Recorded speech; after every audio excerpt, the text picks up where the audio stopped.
नमस्कार, राष्ट्रपोस्ट से मैं पवन केसवानी। छत्तीसगढ़ के बेमेतरा जिले से एक और डराने वाली खबर आ रही है, जहां पहले ही माहौल वहां तनावपूर्ण था। बीरनपुर में भुवनेश्वर साहू की हत्या के बाद 2 और युवकों की लाश समीप के गांव से मिली है। खबर है कि खमरिया गगरिया गांव जो है वहां के खार में 2 युवकों की लाश मिली है। इनकी पहचान शुरू में तो छुपाई गई, लेकिन जैसे ही स्थानीय न्यूज़ पोर्टल और अन्य एजेंसियों के माध्यम से खबरें आने लगी तो खबर की पुष्टि भी होने लगी। बाद में पता चला कि मरने वाले पिता पुत्र थे। 55 साल के रहीम मोहम्मद और उनका बड़ा बेटा ईदुल मोहम्मद, ये दोनों बकरी चराने खार में गए थे। उनकी लाश बेहद संदिग्ध अवस्था में मिली है। दोनों के सर पर चोट के निशान हैं। भुवनेश्वर साहू की जहां हत्या हुई उस गांव बीरनपुर से करीब 7 किलोमीटर दूर इनकी लाशें मिली है। ऐसे हालात में जब उनकी हत्या हुई है, हो सकता है कि हालात आगे चलकर और ज़्यादा तनावपूर्ण हो, क्योंकि छत्तीसगढ़ पहले ही भुवनेश्वर साहू की हत्या से झुलस रहा है। तनावपूर्ण हालात हैं। बंद कॉल की गई थी विश्व हिंदू परिषद की ओर से। ऐसे हालात में जहां पुलिस को बल प्रयोग करना पड़ा, यहाँ एक एक कर ऐसी खबरें सामने आ रही है जिससे हालात यहाँ और ज़्यादा तनावपूर्ण हो सकते हैं। 8 अप्रैल को जब भुवनेश्वर साहू की हत्या हुई थी बर्बरतापूर्वक तरीके से, उसे एक वर्ग विशेष के लोगों के द्वारा घसीट कर गली में मारा गया। और जब मैंने उसके भाई कृष्णा साहू से बात की तो उसने बेबसी में जो बातें बताई, वो आई विटनेस है, घटना का प्रत्यक्षदर्शी है, मौके पर मौजूद था। उस घटना के 2 दिन बाद यानी 10 अप्रैल को जब अरुण साहू अपने समर्थकों के साथ, कार्यकर्ताओं के साथ, नेताओं के साथ जब बीरनपुर जाने की कोशिश कर रहे थे तो उन्हें साझा के सामने रोका गया और वहां से हालात बेहद तनावपूर्ण हो गए। आप वो तस्वीरें देखिए, उसके बाद मैं आपको ये बताने की कोशिश करूंगा कि वहां कैसे हालात और ज्यादा तनावपूर्ण होते जा रहे हैं।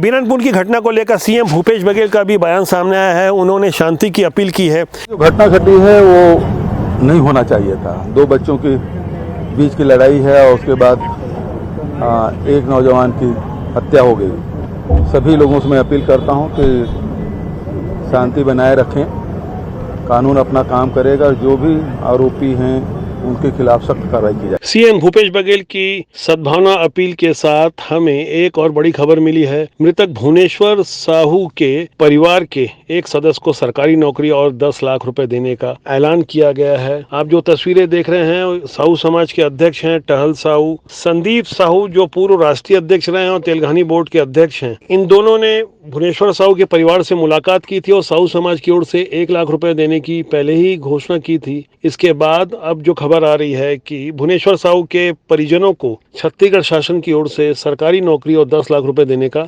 ऐलान किया गया है। सीएम भूपेश बघेल के अलावा मंत्री अमरजीत भगत ने भी बंद के बारे में जो बातें कही, उसके बाद विपक्ष को हमले का मौका मिल गया। दरअसल अमरजीत भगत का कहना था कि यह घटना ज्यादा बड़ी नहीं है। ऐसे तनावपूर्ण हालात में सीएम भूपेश बघेल ने आम जनता से शांति और सद्भावना की अपील की है। सीएम के इस बयान के दौरान बंद के हालात थे।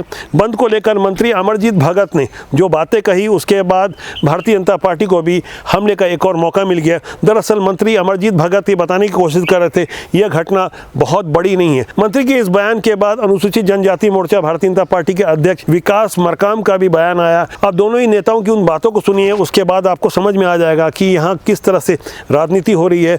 कहाँ का घटना है हमको जानकारी नहीं है। घटना कुछ ऐसा बड़ा घटना होता है तो उसका, और जब उससे कार्रवाई नहीं होता तो पूरा उसका प्रतिकार के रूप में करते हैं। लेकिन कुछ भी हुआ, रोज बंद और रोज बाजार बंद, ऐसा उचित नहीं है और ऐसा नहीं करना चाहिए। प्रदेश के मंत्री अमरजीत भगत ने जो बयान दिया वो बहुत ही निंदनीय है। आतताइयों के हमले में एक परिवार का चिराग बुझ जाता है, उस परिवार की पूरी दुनिया उजड़ जाती है और प्रदेश के मंत्री को ये छोटी घटना प्रतीत होती है। 8 अप्रैल को भुवनेश्वर साहू की जब हत्या हुई थी तो उसके बाद 8 अप्रैल की ही रात को सबसे पहले वहां पहुंचने वाले संत राजीव लोचन महाराज थे। संत राजीव लोचन महाराज प्रखर वक्ता है, धर्म के लिए उन्होंने अपना सर्वस्व न्यौछावर कर दिया है। संत राजीव लोचन महाराज का एक बयान सामने आया है जिनमें उन्हें आशंका है कि उनके विरुद्ध कोई कार्रवाई हो सकती है। पुलिस विभाग के द्वारा ऐसी सूचना मुझे प्राप्त हुई है कुछ लोगों के मेरे नज़दीकी सूत्रों के द्वारा कि मेरी फाइल बनवाई जा रही है। तो आप फाइल मत बनवाइए, आप चिंतित मत होइए। खुफिया विभाग को क्यों परेशान कर रहे हो, उनको सबको मेरे पास भेजिए। जो बात मैंने मंचों पर कहा वही लंच पर बोलूंगा। मंच और लंच में हमारा कोई अंतर आपको नहीं दिखेगा। और यही बात आप राजीव लोचन दास को जो डराना चाह रहे हैं, तो छत्तीसगढ़ भूपेश सरकार बिल्कुल इस बात को अपने दिमाग में बैठा ले।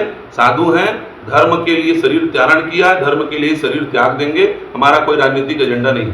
8 अप्रैल को जिस वक्त बर्बरता पूर्वक भुवनेश्वर साहू की हत्या की गई थी, उस हत्या के बाद जो माहौल निर्मित हुए थे, वहाँ पुलिस के सब इंस्पेक्टर B.R. ठाकुर भी बुरी तरह घायल हुए थे। उस घटना के पहले शायद स्थानीय पुलिस को भी अंदाजा नहीं होगा कि हालात इस कदर तनावपूर्ण हो जाएंगे। स्थानीय लोगों का कहना है कि उन्होंने पहले से शिकायत की थी, लगातार हालात और ज़्यादा गंभीर होते जा रहे थे। जाहिर तौर पर इन घटनाओं को लेकर अभी छत्तीसगढ़ की राजनीति और ज़्यादा उफान पर होने वाली है।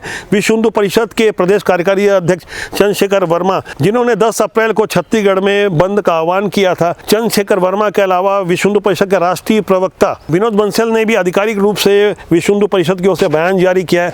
जाहिर तौर पर यह घटना अब राष्ट्रीय स्तर पर सुर्खियां बनती जा रही है। देश भर की मीडिया की निगाह इस खबर पर है। 9 अप्रैल को जब मैं बीरमपुर गया था, जब हमने ग्राउंड रिपोर्टिंग की थी, तब वहाँ हालात को समझने की जो कोशिश की, मैं जब लोगों से बात कर पा रहा था तब पता चल रहा था कि कुछ लोग खुल के नहीं कह रहे हैं, और जो लोग खुल के कह रहे थे वो या तो राजनीतिक दलों के लोग थे या तो पीड़ित परिवार की ओर से थे। पीड़ित पिता से भी हमने उस वक्त बात की थी, उसके भाई से भी बात की थी, लोगों का दर्द जानने की कोशिश की थी कि आखिर कैसे कुछ लोग बाहर से आकर अपना यहाँ बसेरा बनाते हैं और उसके बाद हालात इस कदर तनावपूर्ण हो जाते हैं। स्थानीय लोगों का कहना था कि बीते दिनों जब नवरात्रि थी तो नवरात्रि के दौरान भी कुछ लोगों ने वहाँ अपमानजनक हरकत की थी, तब भी हालात तनावपूर्ण थे। इसके अलावा लव जिहाद की अनेक शिकायतें वहाँ से आ रही थी। हालात कैसे एक एक कर बिगड़ते गए और अभी जो तस्वीरें सामने आ रही है, जिस तरह से एक के बाद एक तनावपूर्ण खबरें आ रही है। 10 अप्रैल को बीरमपुर के किसी मकान में आग लगाई गई और उसके बाद 11 अप्रैल को 2 लोगों की निर्ममतापूर्वक हत्या कर दी गई। इस खबर पे लगातार हमारी नज़र बनी हुई है, लगातार हम आपको नए नए अपडेट देते रहेंगे। साझा बीरमपुर से भी आगे हम ग्राउंड रिपोर्टिंग दिखाएंगे, कोशिश करेंगे कि सद्भावना कायम रहे, लोग समझें एक दूसरे को, और ऐसे माहौल में अफवाहें भी खूब फैलाते हैं। हमारी कोशिश होगी कि समाज में एकता, सौहार्द और भाईचारे का माहौल निर्मित रहे। बीरनपुर शक्तिघाट साजा में पुलिस वालों पर हमला हुआ, ये खबरें तो सबने देखी। साथ ही एक और तस्वीर सामने आई है, ये तस्वीर है राजधानी रायपुर की, बंद के दौरान की तस्वीर बताई जा रही है। हालांकि इस वीडियो की हम पुष्टि नहीं करें, लेकिन जो घटना घट रही है उसे आप आंखों से देख सकते हैं, महसूस कर सकते हैं। सोशल मीडिया में खबर ट्रेंड कर रही है। आप देख सकते हैं कि किस तरह से एक युवक पुलिस वालों से बदतमीजी कर रहा है और किसी नेता से बात करवाने की बात कह रहा है। ऐसे हालात में हम अनुमान लगा सकते हैं, जब पुलिस के प्रति सम्मान और डर के भाव नहीं रहेंगे, तब समाज में ऐसे ही विघ्न संतोषी लोग हावी होते रहेंगे। आपको कल समझाइश दिया गया था ना, आपको समझाइश दिया गया था, कल समझाइश दिया।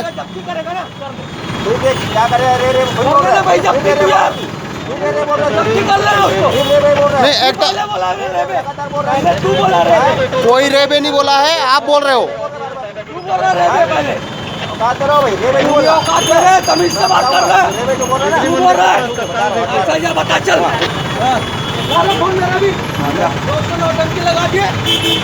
ठीक है, लगाओ फोन, लगाओ फोन, लगाओ आप।